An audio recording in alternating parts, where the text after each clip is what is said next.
आज की कड़ी में हम भारत के स्वाधीनता संघर्ष के नायकों में से एक ओंडी वीरन और अग्रणी सामाजिक सुधार संगठन ब्रह्म समाज की बात करेंगे। स्वाधीनता संघर्ष के दौरान 1771 में भारत माता के महान सपूत ओंडी वीरन पगडई शहीद हुए थे। वे तमिलनाडु की वन मैन आर्मी माने जाते थे। ओंडी वीरन ईस्ट इंडिया कंपनी के विरुद्ध विद्रोह का बिगुल बजाने वाले पहले योद्धाओं में से एक थे। ओंडी वीरन का जन्म तमिलनाडु के तेनकासी जिले के संकरन कोविल में हुआ था। वे तिरुनेलवेली क्षेत्र में राज कर रहे बुलितीवन की सेना के कमांडर इन चीफ थे। ईस्ट इंडिया कंपनी ने आरकाड के नवाब से दक्षिणी तमिलनाडु से राजस्व एकत्र करने का अधिकार हासिल कर लिया था। बुलितीवन और उनके लेफ्टिनेंट ओंडी वीरन ने ब्रिटिश आधिपत्य को मानने से इनकार कर दिया। ओंडी वीरन ने सेना का नेतृत्व किया और अंग्रेजों के साथ कई लड़ाइयाँ लड़ी और सभी जीते।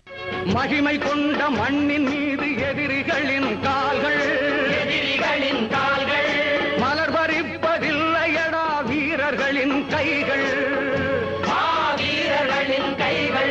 சென்று வா வென்று வா வெல்க நாடு வெல்கவே। ऐसे ही एक युद्ध के दौरान ईस्ट इंडिया कंपनी ने बुलितीवन को उनके किले से गिरफ्तार कर लिया और उनका सिर कलम कर दिया। ओंडी वीरन को राजा बनाया गया। उन्होंने अंग्रेजों से लड़ाई जारी रखी और बुलितीवन के परिवार की जिम्मेदारी भी संभाली। कुल मिलाकर ओंडी वीरन ने ईस्ट इंडिया कंपनी से 11 लड़ाइयां लड़ी। 20 अगस्त 1771 को तिरुनेलवेली जिले के निकट मानूर गांव में घायल होने के बावजूद ओंडी वीरन ने अंग्रेजों को पराजित किया, लेकिन युद्ध के बाद उस निर्भीक योद्धा ने जख्मों के कारण दम तोड़ दिया। आज भी उनकी याद में मानूर में स्मारक मौजूद है, जो आने वाली पीढ़ियों को उस महान योद्धा के साहस और बलिदान की याद दिलाता रहेगा।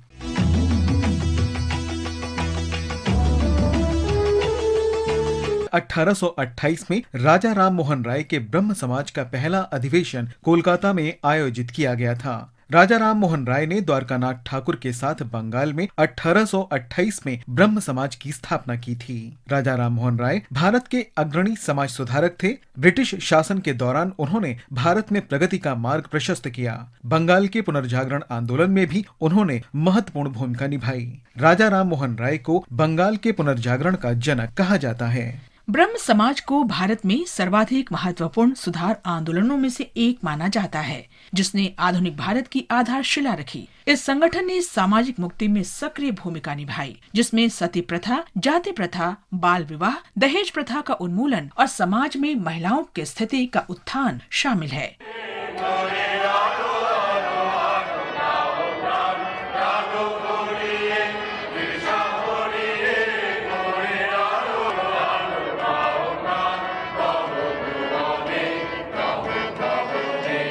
ब्रिटिश सरकार के खिलाफ राजनीतिक आंदोलन की शुरुआत से ही नेता संवैधानिक सुधारों की मांग करने लगे थे। दादा भाई नौरोजी ने 1906 में कलकत्ता में कांग्रेस के वार्षिक अधिवेशन में स्वराज की मांग रखी थी। प्रथम विश्व युद्ध के दौरान भी होम रूल लीग आंदोलन देश भर में तेजी पकड़ रहा था। इस लोकप्रिय मांग को पूरा करने के लिए तत्कालीन भारत सचिव एडविन मॉन्टेग ने 1917 में ब्रिटिश संसद में भारत में ब्रिटिश नीतियों के लक्ष्य की घोषणा की। इसे अगस्त घोषणा के नाम से जाना गया। अगस्त घोषणा का उद्देश्य प्रशासन में भारतीयों की हिस्सेदारी बढ़ाना था, ताकि भारत में उत्तरदायी सरकारों की दिशा में प्रगति हो सके। उस घोषणा में दूसरे विश्व युद्ध के उपरांत भारत को डोमिनियन स्टेटस देने का प्रस्ताव रखा गया था। हालांकि भारत के नेताओं ने इन सुधारों की आलोचना की, क्योंकि लोगों की मांग पूर्ण स्वाधीनता थी और वे केवल डोमिनियन स्टेटस से संतुष्ट नहीं थे। दिसंबर 1917 में कलकत्ता अधिवेशन में इस घोषणा की आलोचना की गई। बाल गंगाधर तिलक ने उन सुधारों को अयोग्य और निराशाजनक, सूर्यहीन सवेरा कहा था, लेकिन वो रिपोर्ट भारत सरकार अधिनियम 1919 का आधार बनी, जो 1947 में भारत की आजादी तक शासन का आधार बना रहा।